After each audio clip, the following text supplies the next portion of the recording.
News TV 99 news కి స్వాగతం. Bulletin లో ముందుగా హెడ్లైన్స్.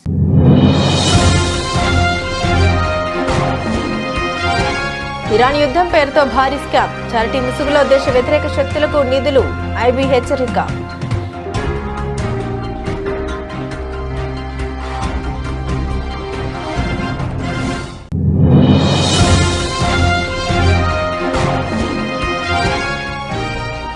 నిలకడగా ఇంధన భద్రత, మరిన్ని నౌకలు వస్తున్నాయి. అఖిలపక్ష సమావేశంలో కేంద్రం భరోసా.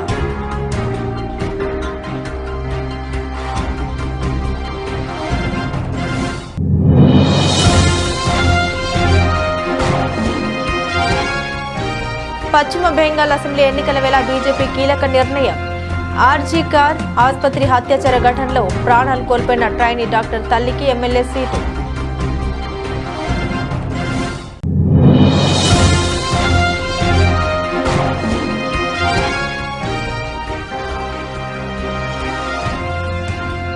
డీజిల్ పెట్రోల్ కు ఎలాంటి కొరత లేదు, స్పష్టం చేసిన కేంద్రం.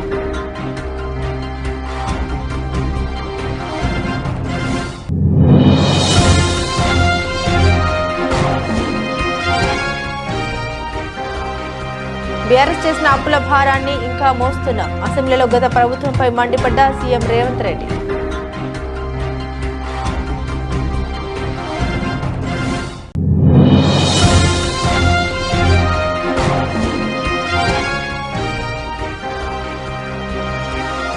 మార్కాపురం బస్సు ప్రమాదంపై తెలంగాణ ఏపీ సీఎంల దిగ్భ్రాంతి, కీలక ఆదేశాలు జారీ చేసిన Chandrababu.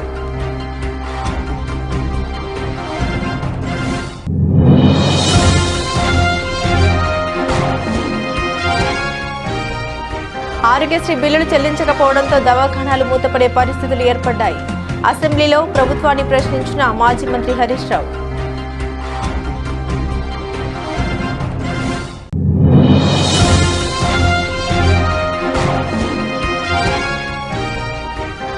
నక్కపల్లిలోని bulk drug park project గురించి ఎందుకు మాట్లాడడం లేదు, సీఎం చంద్రబాబు నిలదీసిన మాజీ ముఖ్యమంత్రి వైఎస్ జగన్.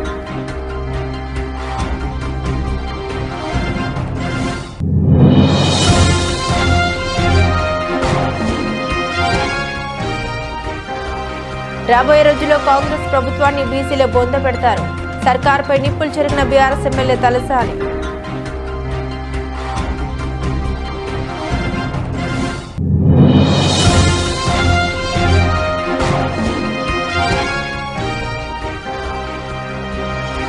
పోర్ట్ల ప్రైవేటీకరణతో మత్స్యకారుల పొట్ట కొడుతున్న చంద్రబాబు. ప్రభుత్వంపై విరుచుకుపడ్డ ఎమ్మెల్సీ తూమాటి మాధవరావు.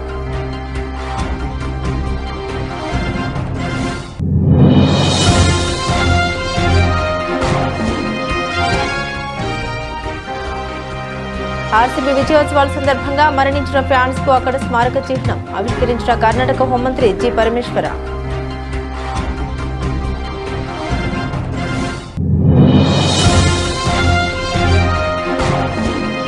ఆపరేషన్ సింధూర్ కొత్త ప్రాజెక్టును అనౌన్స్ చేసిన ది కాశ్మీర్ ఫైల్స్ దర్శకుడు వాస్తవాన్ని ప్రపంచానికి చాటి చెప్పడమే తమ లక్ష్యమని వివేక్ అగ్నిహోత్రి.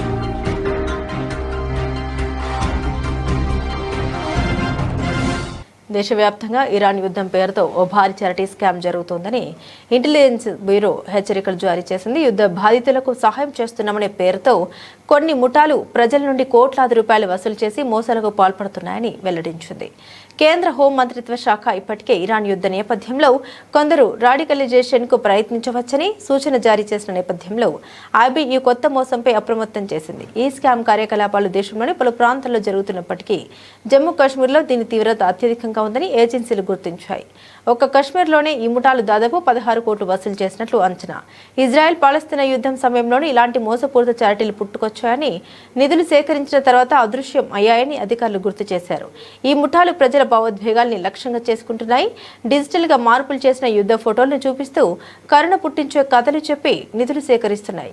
ప్రధానంగా షియా వర్గాన్ని లక్ష్యంగా చేసుకుని వారి మతపరమైన సున్నితత్వాన్ని ఆసరాగా చేసుకుని మోసగిస్తున్నారు. వీరి మాటలు నమ్మిన ప్రజలు తమ పొదుపు మొత్తాలతో పాటు బంగారం, విలువైన రాగి పాత్రల్ని సైతం విరాళంగా ఇస్తున్నారని ఐబీ అధికారులు తెలిపారు.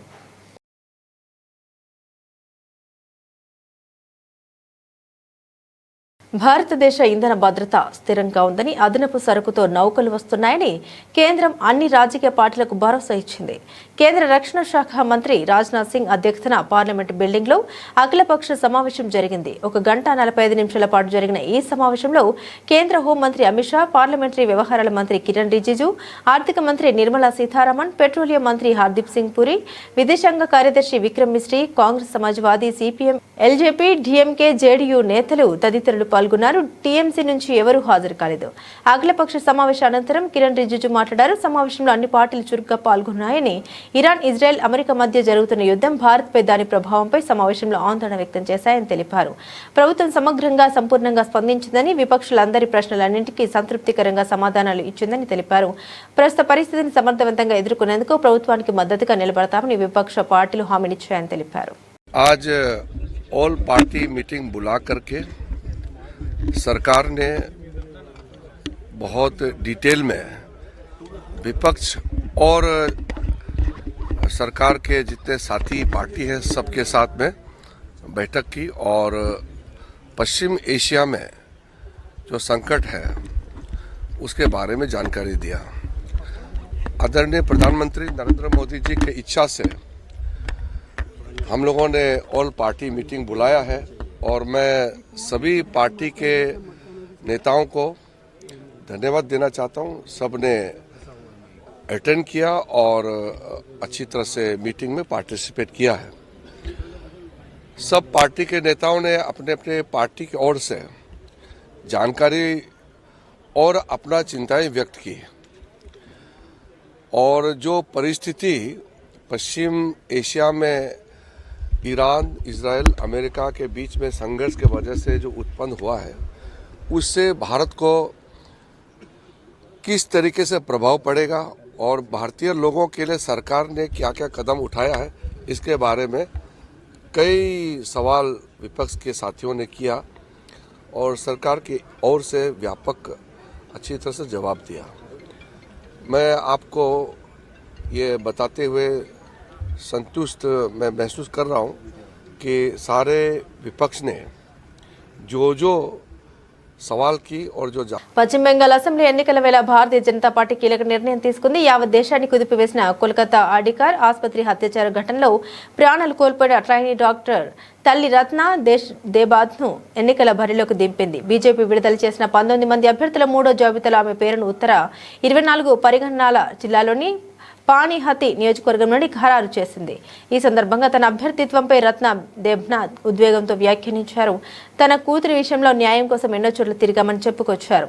ఈ వేదిక ద్వారా రాష్ట్రంలో మహిళల భద్రత కోసం, తన బిడ్డకు జరిగిన అన్యాయానికి వ్యతిరేకంగా పోరాడతామని తెలిపారు. తాను గెలిస్తే అది తన ఒక్కదాని విజయం కాదని, పానహితి ప్రజల విజయమని ఆమె పేర్కొన్నారు. এটাও একটা জয়, এটা পানিহাটিবাসীর জন্য জয়. আমি জিতবো না, পানিহাটির মানুষ জিতবে.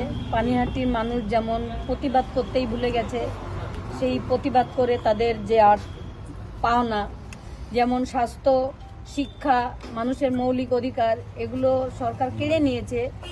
এগুলো নারী সুরক্ষা, নারী নিরাপত্তা, যেমন প্রত্যেকটা ঘটনা ঘটলে আমাদের মহিলা মুখ্যমন্ত্রী তিনি বলেন এটা মেয়েরা রাতে বাইরে বেরোবে কেন. আমি এগুলো থেকে নিষ্কৃতি দেওয়ার জন্য মায়েরা, মেয়েরা তাদের হয়ে বলতে চাই. কি বলতে চাইবেন?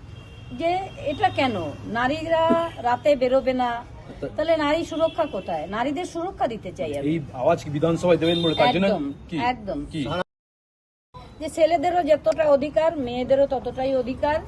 নারী সম্মান, নারী সুরক্ষা এবং শিক্ষা এবং স্বাস্থ্য দপ্তরের যে বেহাল দশা আপনারা দেখেছেন আরজিকর হসপিটালে, যেখানে আমার মেয়ে 2024-এর 9 আগস্ট তার সঙ্গে যে নৃশংস ঘটনা হয়েছিল, সেই হসপিটালেই পরপর দেখলাম আমি 2 দিন 2 জন মারা গেলেন এবং আজকেও সেই লিফটে 7 জন আটকে ছিলেন, অথচ কেউ మారా జాన్ని. పైప్లతో న్యాచురల్ గ్యాస్ కు తాము ప్రాధాన్యమిస్తున్నామని, పెట్రోల్ డీజిల్ కు దేశంలో ఎలాంటి కొరత లేదని, ఇంధనం ధరల్లో మార్పు లేదని పెట్రోలియం మంత్రిత్వ శాఖ బుధవారం నాడు ప్రకటించింది. వదంతులు నమ్మవద్దని కోరింది. గృహ అవసరాల కోసం 100% పీఎన్జీ సరఫరాకు కట్టుదిట్టమైన చర్యలు తీసుకుంటున్నామని పెట్రోలియం శాఖ సంయుక్త కార్యదర్శి సుజాత శర్మ తెలిపారు. ఈ మేరకు నోటిఫికేషన్ ఇచ్చామని, నిర్దిష్ట కాల పరిమితిలోపు దేశవ్యాప్తంగా పైప్ లైన్ల విస్తరణ, న్యాచురల్ గ్యాస్ మౌలిక వసతుల అభివృద్ధి జరగనుందని తెలిపారు. పశ్చిమాసియాలో ఘర్షణ నేపథ్యంలో ఎల్పీజీ ఇంధనం కొరతపై ఆందోళన ప్రస్తావిస్తూ ప్రజలు ఎలాంటి వదంతులు నమ్మవద్దని, పానిక్ బయింగ్ కు పాల్పడవద్దని కోరారు. రిఫైనరీలు గరిష్ట సామర్థ్యంతో పనిచేస్తున్నాయని, ఏటా 26 కోట్ల టన్నుల రిఫైనరీ సామర్థ్యం మనకు ఉందని తెలిపారు. గత 2 రోజులుగా రిటైల్ అవుట్లెట్లు, పెట్రోల్ బంకుల వద్ద పెద్ద ఎత్తున జనం క్యూలు కడుతుండడం తమ దృష్టికి వచ్చిందని, అయితే ఆందోళన అవసరం లేదని, దేశంలో తగినన్ని పెట్రోల్ డీజిల్ నిల్వలు ఉన్నాయని తెలిపారు. పెట్రోల్ డీజిల్ ధరలు కూడా పెరగబోవడం లేదని వివరించారు. कैरोसिन के संबंध में भी जैसा आपको पता है भारत सरकार ने as an alternate fuel option additional allocation किया है सभी राज्य सरकारों को, और यहाँ पर भी लगभग 16 राज्य और यूनियन टेरिटरीज में एलोकेशन ऑर्डर्स जारी हुए हैं। आज के समय में भारत सरकार का भी और राज्य सरकारों का भी ये प्रयत्न है कि ब्लैक मार्केटिंग और होर्डिंग को रोका जाए, और इस सब में राज्य सरकारों की भूमिका बहुत अहम हो जाती है। इस संबंध में मैं आपको बताना चाहूँगी कि कल लगभग 2700 रेड की गई विभिन्न राज्यों में, और लगभग 2000 सिलेंडर भी सीज किए गए हैं। उत्तर प्रदेश, महाराष्ट्र, तेलंगाना, छत्तीसगढ़ में अच्छी रेड्स हुई हैं और काफ़ी मात्रा में सिलेंडर्स भी सीज हुए हैं। इसके अलावा ऑयल मार्केटिंग कंपनीज के ऑफिशियल्स के द्वारा भी सरप्राइज इंस्पेक्शन जारी हैं। अभी तक लगभग 290 शो कॉज नोटिस इशू किए जा चुके हैं। గత బీఆర్ఎస్ ప్రభుత్వం ఆరోగ్యశ్రీ పథకానికి 600 కోట్లు బకాయిలు పెట్టి వెళ్తే తాము ప్రతి నెల 89 కోట్లు ఖర్చు పెడుతున్నట్లు ముఖ్యమంత్రి రేవంత్ రెడ్డి తెలిపారు. ఇప్పటి వరకు 2408 కోట్ల బిల్లులు చెల్లించామని అసెంబ్లీ సాక్షిగా తెలిపారు. 7వ రోజున నేడు అసెంబ్లీ సమావేశాలు ప్రారంభమయ్యాయి. ఈ సందర్భంగా సభలో సీఎం రేవంత్ రెడ్డి ప్రసంగించారు. ఆరోగ్యశ్రీ కింద ప్రభుత్వ ఆసుపత్రులకు 927 కోట్లు, ప్రైవేటు ఆసుపత్రులకు 1480 కోట్లు చెల్లించామని చెప్పుకొచ్చారు. 27 నెలల్లో పేదల వైద్యం కోసం 4500 కోట్లు చెల్లించామని ఆయన వివరించారు. Rajiv Aarogyasri CM relief fund ప్రజల ఆరోగ్యం గురించి డాక్టర్ సంజయ్ గారు, అదేవిధంగా సిద్దిపేట శాసనసభ్యులు కొన్ని ప్రశ్నలు అడగడం, గత ప్రభుత్వంలో చాలా బాగా జరిగింది, ఇప్పుడు అంత గొప్పగా జరగడం లేదని ఆరోపణలు కూడా చేయడం జరిగింది. అధ్యక్ష, తమరి ముందు వాస్తవాలను సభ్యుల ద్వారా తెలంగాణ ప్రజలు కూడా చెప్పాల్సిన బాధ్యత ప్రభుత్వం మీద ఉన్నది. అధ్యక్ష, తెలంగాణ రాష్ట్రం వచ్చిన తర్వాత 2014 నుంచి డిసెంబర్ 6, 2023 వరకు ప్రతి నెల యావరేజ్గా గత ప్రభుత్వం ఖర్చు పెట్టింది 52 కోట్ల రూపాయలు రాజీవ్ ఆరోగ్యశ్రీలో.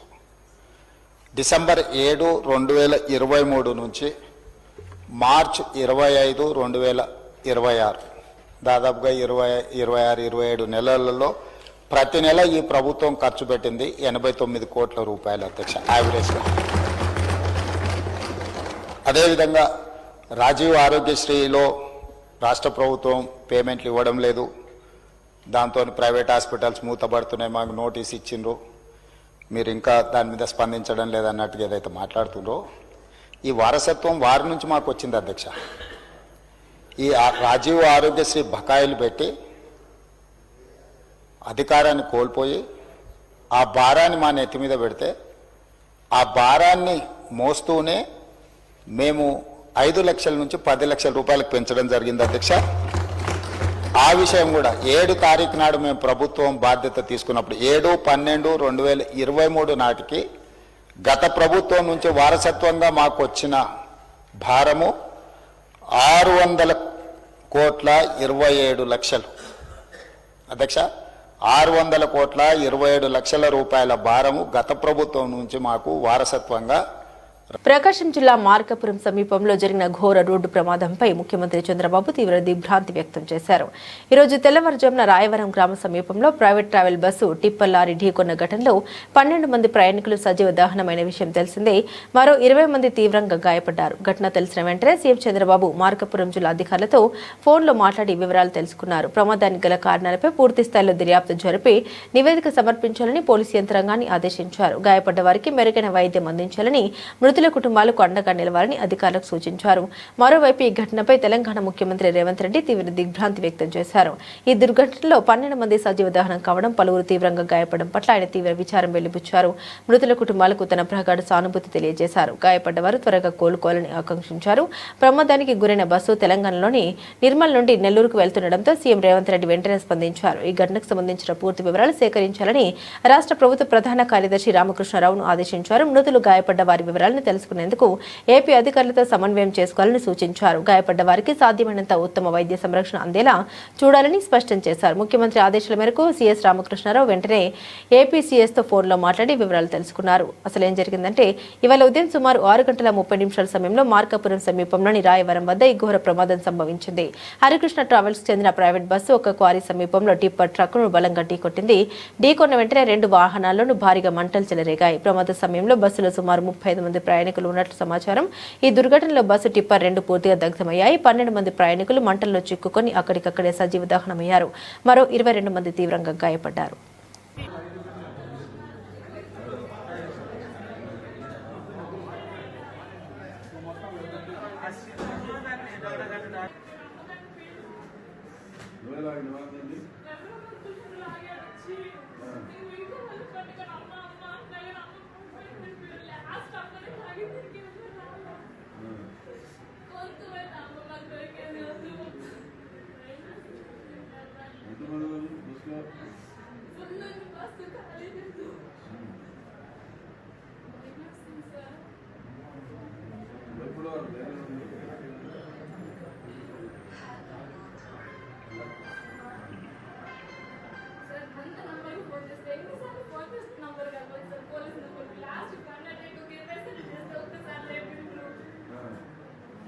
ఆరోగ్యశ్రీ బిల్లులు గ్రీన్ ఛానల్లో విడుదల చేస్తున్నామని ప్రభుత్వం చెబుతుంది. కానీ ఆ నిధులు విడుదల కావడం లేదని మాజీ మంత్రి ఎమ్మెల్యే హరీష్ రావు అన్నారు. ఈ సందర్భంగా ఆయన అసెంబ్లీలో మాట్లాడుతూ గత బీఆర్ఎస్ ప్రభుత్వంలో 5 లక్షలు ఇస్తే కాంగ్రెస్ ప్రభుత్వం 10 లక్షలు ఇస్తామని చెప్పారు. 5 లక్షల నుండి 10 లక్షలు పెంచడం వల్ల 2.5 సంవత్సరాల్లో కేవలం 496 మంది మాత్రమే లబ్ధి పొందారన్నారు. ఎందుకంటే కార్పొరేట్ హాస్పిటల్స్ మేజర్ సర్జరీలకు ఆరోగ్యశ్రీ కింద ట్రీట్మెంట్ ఇవ్వడం లేదు. దాని మీద రివ్యూ చేయాలని సూచించారు.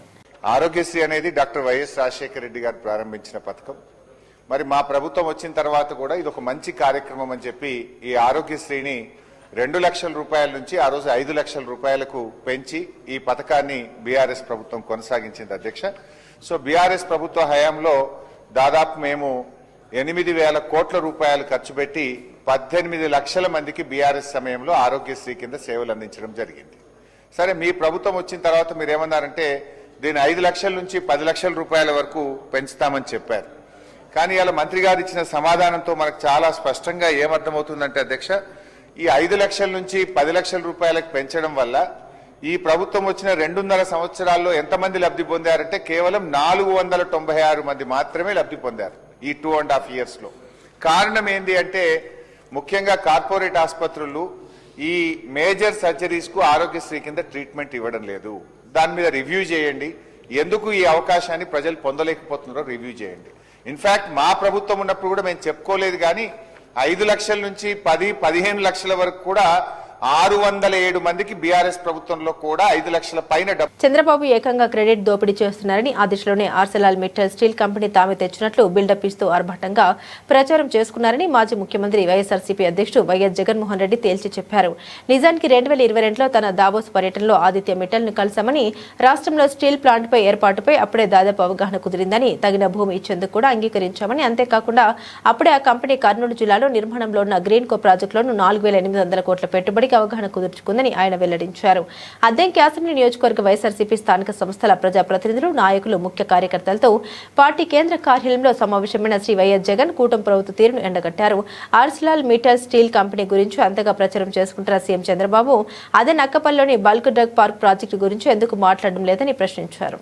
మిట్టల్ స్టీల్ అని చెప్పి నక్కపల్లిలో మిట్టల్ స్టీల్ అని చెప్పి ఆయనేది ఇచ్చినట్టుగా దానికి బిల్డప్ ఇస్తూ దానికి ఒక అడ్వర్టైజ్మెంట్ ఇస్తూ దాని గురించి ఈ మధ్యకాలంలో పెట్టాడు.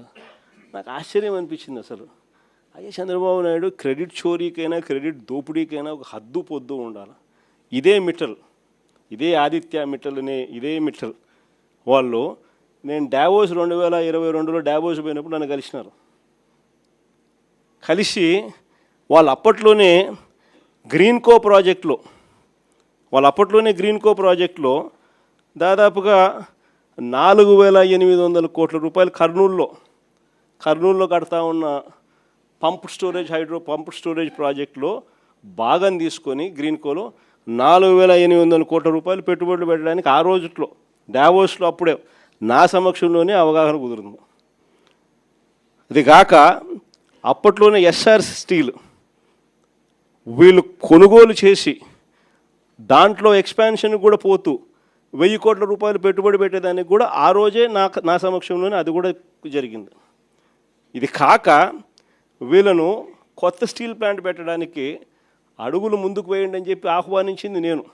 రాష్ట్రానికి ఆహ్వానించి రమ్మని చెప్పి వాళ్ళని చెప్పి వాళ్ళు అధికారులకు కూడా చెప్పిన వాళ్ళు వస్తున్నారు, వాళ్ళకి ఎక్కడెక్కడ మనం భూములు ఇవ్వగలుగుతామో చూపించండి అని చెప్పి వాళ్ళు రావడము, మన అధికారులు ఫస్ట్ కాకినాడ SCZలో భూములు చూపించారు, తర్వాత మూలపేటలో వీళ్ళు రావడానికి భూములు చూపించారు. బీసీలను కాంగ్రెస్ ప్రభుత్వం మోసం చేసిందని అసెంబ్లీలో BRS party deputy floor leader Talasani Srinivas Yadav మండిపడ్డారు.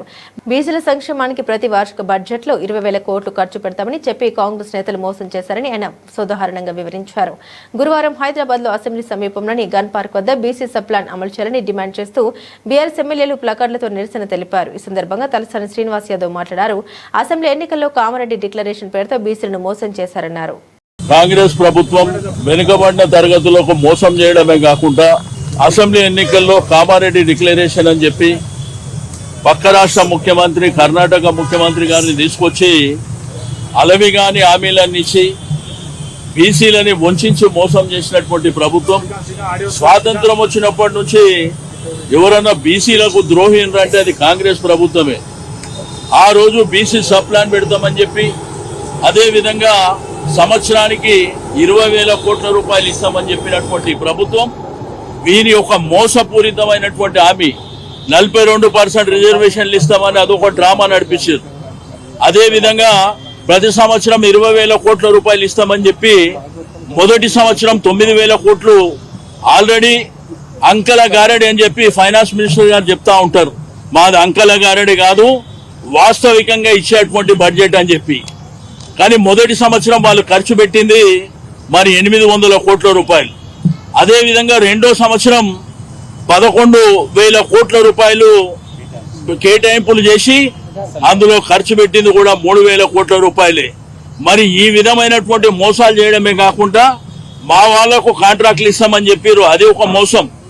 బీసీలని స్వాతంత్రం వచ్చినప్పటి నుంచి బాపట్ల జిల్లాలో 9,415 మంది అర్హులైన విద్యార్థులకు తల్లికి వందనం పథకం కింద నగదు జమ కాలేదని జిల్లా కలెక్టర్ చెప్పారని, రాష్ట్రంలో అర్హతలున్న ఏ ఒక్క విద్యార్థికైనా తల్లికి వందనం అందలేదని నిరూపిస్తే దేనికైనా సిద్ధమని మండలిలో సవాల్ విసిరిన నారా లోకేష్ ఇప్పుడు ఏం సమాధానం చెబుతారని వైఎస్ఆర్సీపీ ఎమ్మెల్సీ తూమాటి మాధవరావు సూటిగా ప్రశ్నించారు. తాడపల్లిలోని పార్టీ కేంద్ర కార్యాలయంలో ఆయన మీడియాతో మాట్లాడారు. రాష్ట్ర వ్యాప్తంగా ఉన్న 28 జిల్లాల లెక్కలు తీస్తే తల్లికి వందనం అందని లబ్ధిదారుల సంఖ్య లక్షల్లో ఉంటుందని స్పష్టం చేశారు.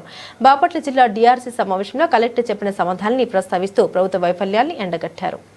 గత నెలలో జరిగిన కౌన్సిల్లో విద్యాశాఖ మంత్రి గారు మీరు తల్లికి వందనం ఈ రాష్ట్రంలో ఎంతమంది అర్హత కలిగిన విద్యార్థులు ఉన్నారో వాళ్ళ తల్లులకి పూర్తి స్థాయిలో మేము ఆ పథకాన్ని అందించడం జరిగింది. ఎక్కడైనా ఒక్కరికైనా మిస్ అయినట్టుగా కానీ మీరు సాక్ష్యం కానీ ఆధారం కానీ చూపిస్తే మీరు ఏం చెప్పినా మేము సిద్ధం అని చెప్పి లోకేష్ గారు మొన్న ఛాలెంజ్ చేయడం జరిగింది కౌన్సిల్లో. మేము అడుగుతా ఉన్నాం ఈరోజు క్లియర్గా ఉన్న మీ ప్రభుత్వం మీ కలెక్టర్ ఇచ్చిన డేటాలోనే బాపట్ల జిల్లాలో మొత్తం 1,40,406 మంది విద్యార్థులుంటే 1,21,842 మంది ఎలిజిబిలిటీ వస్తే మీరు 1,12,902 మంది స్టూడెంట్స్కే మీరు తల్లికి వందనం ఇచ్చినట్లుగా దీంట్లో డేటా చూపిస్తా ఉన్నారు. మిగతా 9,415 మంది విద్యార్థులకి తల్లికి వందనం ఎందుకు ఇవ్వలేదు అని మేము నిలదీయడం జరిగింది. దానికి డిఈఓ నుంచి వచ్చిన సమాధానం ఏంటంటే, సార్ నిధులు లేవు, అందుకని మేము 9,415 మందికి ఇవ్వలేకపోయాం గత సంవత్సరంలో, తర్వాత ఇస్తాం సార్ అని చెప్తా ఉన్నాడు. అంటే విద్యాశాఖ మంత్రికి అసలు వాళ్ళ శాఖలో గత సంవత్సరం ఆర్సీబీ విజయోత్సవాల సందర్భంగా జరిగిన తొక్కిసలాట ఘటనలో 11 మంది క్రికెట్ అభిమానులు ప్రాణాలు కోల్పోయిన విషయం తెలిసిందే. ఈ నేపథ్యంలో బెంగళూరులోని చిన్నస్వామి స్టేడియం వెలుపల ఆ 11 మంది అభిమానులకు గుర్తుగా ఒక స్మారక చిహ్నాన్ని కర్ణాటక హోంమంత్రి జి పరమేశ్వర్ ఆవిష్కరించారు. అనంతరం మృతులకు పుష్పాంజలి ఘటించారు. ఈ సందర్భంగా ఆయన మాట్లాడుతూ గత సంవత్సరం ఆర్సీబీ తొలి ఐపీఎల్ విజయాన్ని పురస్కరించుకుని జరిగిన వేడుకల్లో తొక్కిసలాట జరిగి 11 మంది యువకులు దుర్మరణం చెందారని ఆవేదన వ్యక్తం చేశారు. ఆ సమయంలో కర్ణాటక రాష్ట్ర క్రికెట్ సంఘం రాష్ట్ర ప్రభుత్వంపై తీవ్ర విమర్శలు వచ్చాయని గుర్తు చేశారు. దీంతో ప్రభుత్వం స్పందించి అనేక చర్యలు చేపట్టిందని తెలిపారు. We had an incident wherein 11 youngsters died in this very spot of Chinnaswamy Stadium. Government of Karnataka, Karnataka Cricket Association and also the RCB were criticized, condemned, and all sorts of comments were made on that day and subsequently. Government in its wisdom constituted a commission headed by Justice Kuna, and after a while Mr. Kuna submitted the report to the government making some serious recommendations. In case if at all if you have to play in the same very ground, these are the corrections have to be made like that. They made some recommendations. We asked the KSCA, if at all if you want to continue playing in this very ground, you will have to make these corrections. Some of them were short term, some of them were long term.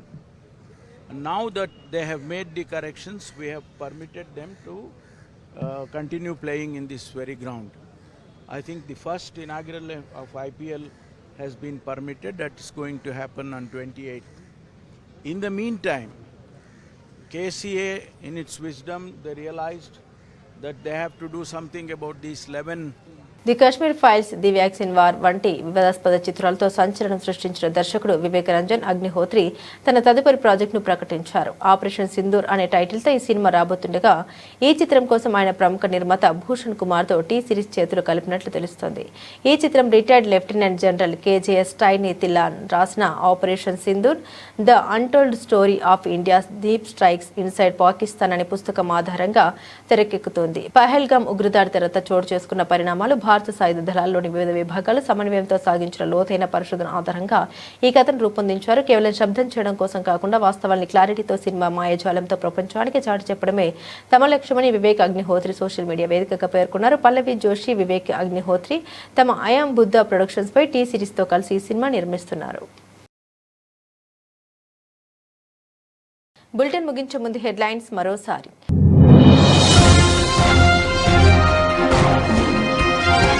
Iran యుద్ధం పేరుతో భారీ scam, charity ముసుగులో దేశ వ్యతిరేక శక్తులకు నిధులు, IB హెచ్చరిక.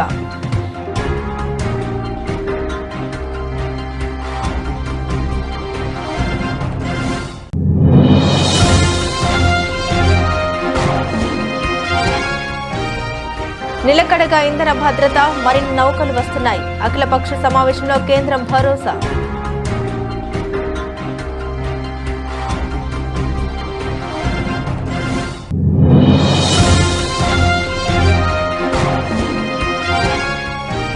పశ్చిమ బెంగాల్ అసెంబ్లీ ఎన్నికల వేళ బీజేపీ కీలక నిర్ణయం. ఆర్జీ కార్ ఆసుపత్రి అత్యాచార ఘటనలో ప్రాణాలు కోల్పోయిన ట్రైనీ డాక్టర్ తల్లికి ఎమ్మెల్యే సీటు.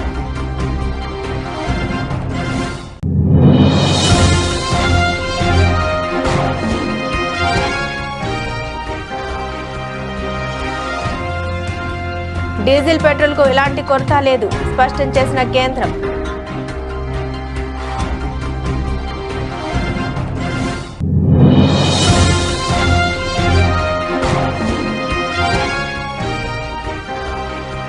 బీఆర్ఎస్ చేసిన అప్పుల భారాన్ని ఇంకా మోస్తున్నాం, అసెంబ్లీలో గత ప్రభుత్వంపై మండిపడ్డ సీఎం రేవంత్ రెడ్డి.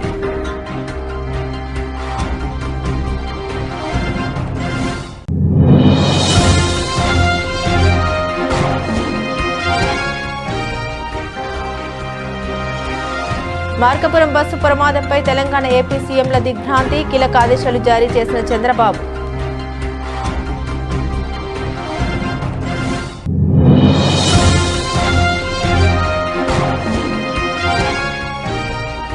ఆరోగ్యశ్రీ బిల్లులు చెల్లించకపోవడంతో దవాఖానాలు మూతపడే పరిస్థితులు ఏర్పడ్డాయి. అసెంబ్లీలో ప్రభుత్వాన్ని ప్రశ్నించిన మాజీ మంత్రి హరీష్ రావు.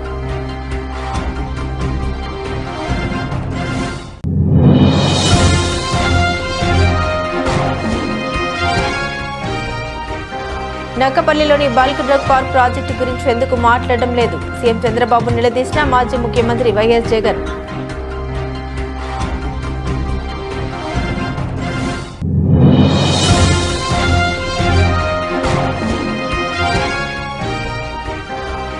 రాబోయే రోజుల్లో కాంగ్రెస్ ప్రభుత్వాన్ని బీసీలో బొంద పెడతారు. సర్కార్పై నిప్పులు చెరిగిన బీఆర్ఎస్ ఎమ్మెల్యే తలసాని.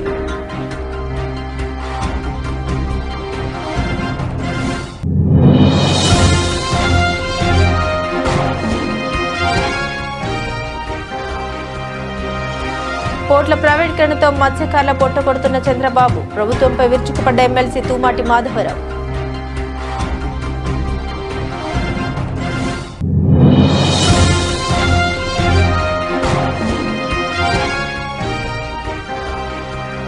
ఆర్సీబీ విజయోత్సవాల సందర్భంగా మరణించిన ఫ్యాన్స్ కు అక్కడ స్మారక చిహ్నం ఆవిష్కరించిన కర్ణాటక హోంమంత్రి జి పరమేశ్వర.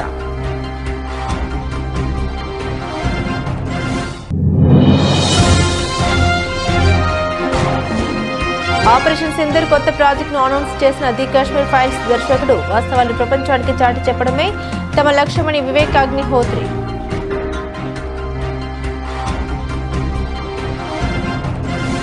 ఇవి బులెటిన్లోని విశేషాలు. తిరిగి మరో బులెటిన్తో మళ్ళీ కలుసుకుందాం. అంతవరకు సెలవు. నమస్కారం.